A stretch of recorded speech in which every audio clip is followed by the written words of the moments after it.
जवानी बलोहकल कहला तोहरा के मोहकल अपन धन के छोड़ी के बार तू कवन ला बहकल तू कवन ला सुन हो हमर जवानी बलोहकल कहला तोहरा के मोहकल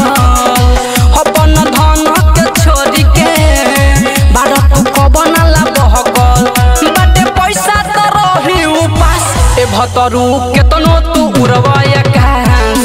बाकी करब में हरिए के आस ए भतरू केतनो तू उड़वाया बाकी करब में हरिए के आस बाकी करब में हरिए के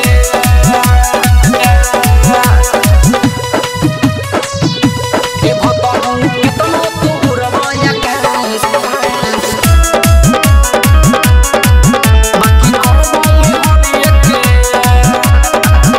रात भर जड़े हमर सौसे जवानी हो कवना के झरल जाके देहिया के पानी हो रात भर जड़े हमर सौसे जवानी हो कवना के झरल ये पिया देहिया से पानी हो हमर मनवा के कैला ए भतरू केतनो तू उड़वाया बाकी करब में हरिए के आस ए भतरू केतनो तू उड़वाया बाकी करब में हरिए के आस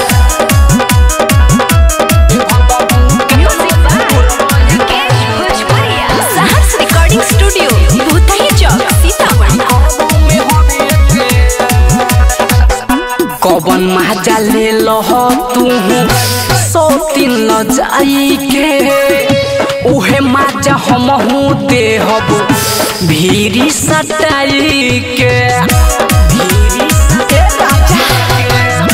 कवन मजा ले लो ये राजा